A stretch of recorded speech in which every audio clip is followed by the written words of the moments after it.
एक रात अचानक बिजली चली गई। हवेली के लंबे गलियारे में अंधेरा फैल गया। उसी अंधेरे में किसी के पैरों की आहट गूंजी। अरबपति आरव मल्होत्रा अपनी खिड़की से झांक रहा था। उसने देखा उसकी नौकरानी मीरा चुपचाप पिछला गेट खोलकर बाहर निकल रही थी। उसके हाथ में एक पुराना कपड़े का थैला था और आंखों में ऐसा डर जैसे कोई बड़ा सच छुपा रही हो। आरव का दिल तेजी से धड़क रहा था।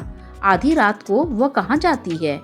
आरव मल्होत्रा शहर के सबसे अमीर लोगों में गिना जाता था।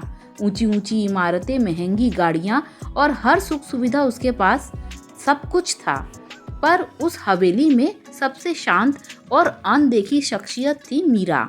मीरा पिछले 8 सालों से उसके घर में काम कर रही थी। हमेशा सिर झुकाए, कम बोलने वाली और आंखों में एक अजीब सी उदासी लिए।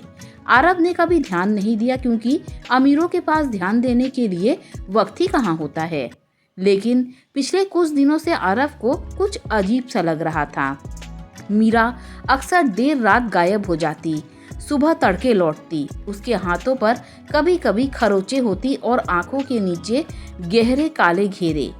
उस रात जब आरव ने उसे चोरी छिपे जाते देखा तो उसका संदेह यकीन में बदल गया।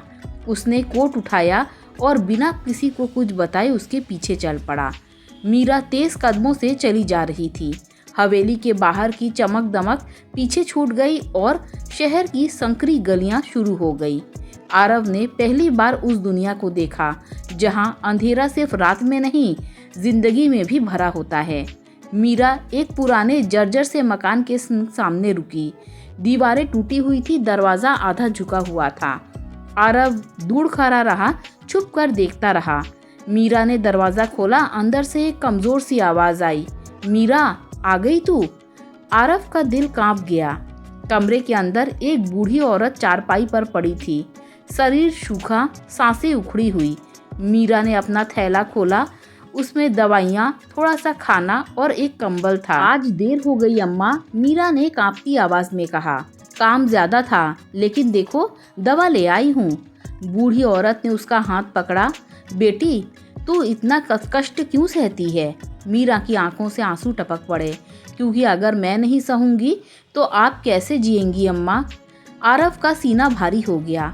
उसी पल मीरा की नजरें दरवाजे पर पड़ी। वहां आरव खड़ा था, सच को निहारता हुआ, टूटता हुआ। मीरा घबरा गई। साहब, आप यहाँ? आरव कुछ नहीं बोल पाया। उसकी आंखें उस बूढ़ी औरत पर टिकी थी, फिर मीरा पर। ये बस इतना ही निकल पाया उसके मुंह से। मीरा ने सिर झुका लिया।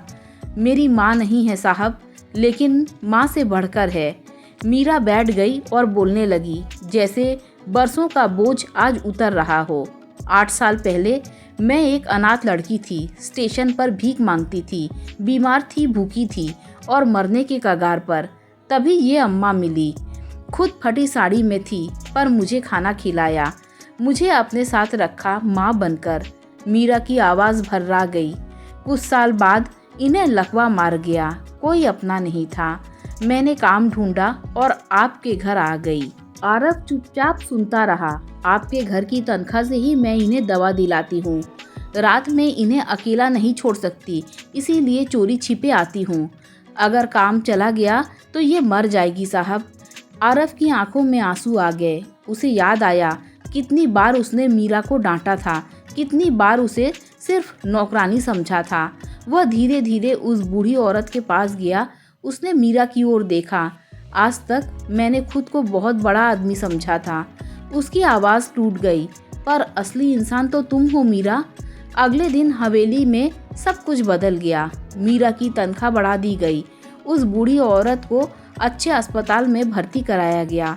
आरव ने उनके लिए एक छोटा सा घर दिलवाया हवेली के पास। पर सबसे बड़ा बदलाव आरव के दिल में आया।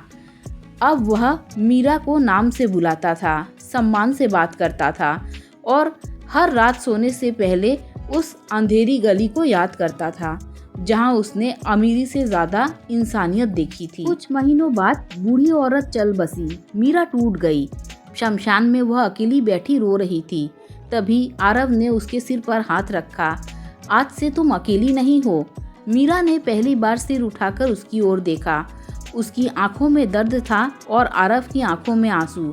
कभी कभी सबसे बड़े राज चोरी, धोखा या गुनाह नहीं होता, बल्कि वो बेआवाज कुर्बानी होती है जो एक गरीब दिल हर रात निभाता है। दोस्तों, अगर आपको ये कहानी अच्छी लगी हो तो लाइक, शेयर, सब्सक्राइब कीजिए। Thanks for watching this video.